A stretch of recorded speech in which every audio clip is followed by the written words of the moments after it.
খাগড়াছড়িতে বর্তমান এখানেই চলছে সপ্তাহব্যাপী বৃক্ষমেলা, যেখানে ২টি কাঠবাদাম বৃক্ষ কেটে ফেলা হলো।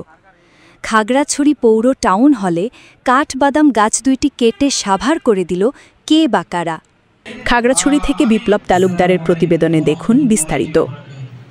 এই গাছটি কেটেছে জানে না খাগড়াছড়ির পৌর কর্তৃপক্ষ। খাগড়াছড়িটি কোনো সরকারি কিংবা বেসরকারি কোনো প্রোগ্রাম হলে টাউন হলের এই স্থান থেকে শুরু হয়। যখন তীব্র গরমে মানুষ অতিষ্ঠ হয়ে পড়ে, তখন এই কাঠবাদাম গাছটি নিচে গিয়ে অসংখ্য মানুষ আশ্রয় নিত। অথচ গত কিছুদিন আগে বৃক্ষ দিবস উপলক্ষে সেখানে অনেক মানুষের আনাগোনা ছিল, চোখে পড়ার মতো।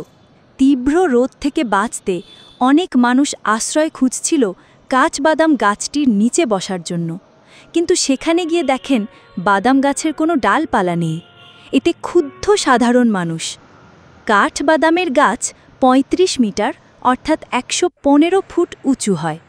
গাছটির উপরের দিক থেকে আনুভূমিকভাবে ডালপালা বের হয়।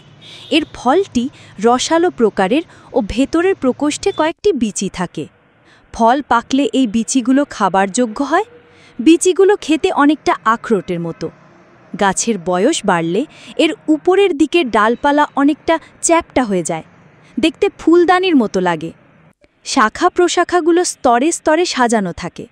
পাতাগুলো আকারে বেশ বড়, ১৫ থেকে ২৫ সেন্টিমিটার অর্থাৎ ৫.৯ থেকে ৯.৮ ইঞ্চি এবং ১০ থেকে ১৪ সেন্টিমিটার অর্থাৎ ৩.৯ থেকে ৫.৫ ইঞ্চি ডিম্বাকার এবং চকচকে সবুজ বর্ণের হয়।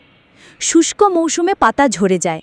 ঝরার আগে পাতাগুলো গোলাপি লাল বা হলদেটে খয়েরি রঙের হয়ে যায়। আসলে কথা হচ্ছে গিয়ে ধরেন শুধু আমাদের বৃক্ষ মেলায় না, আর বিভিন্ন এখানে মেলা হয় বা বিভিন্ন প্রোগ্রাম হয়।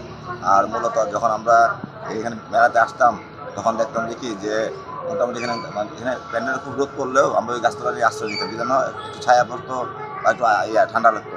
কিন্তু আমরা এখানে বর্তমানে তীব্র গরমের জন্য আমরা নিজেদের প্যান্ডেলের মধ্যে বসতে হয় না। আর এই গাছগুলো অবশ্যই কাটা ঠিক হয় না, কারণ গাছগুলো তো ছায়ার জন্য লাগানো হয়েছে। তাহলে কাঠবাদাম গাছটা কিন্তু ছায়ার জন্য সবাই লাগায়, এটা কিন্তু আসলে কোনো ফার্নিচার বানানোর জন্য লাগায় না। কিন্তু তাহলে এই গাছগুলো কাটার উদ্দেশ্যটা কি? এটা ছায়ার জন্য লাগানো হয়েছে, এটা কাটবে কেন? তো এটা আসলে যদি আপনারা যদি চেষ্টা করেন আসলে, তো এটা আসলে বাস্তবে সফলতা হয়, কারণ এগুলো অন্যায় হয়েছে।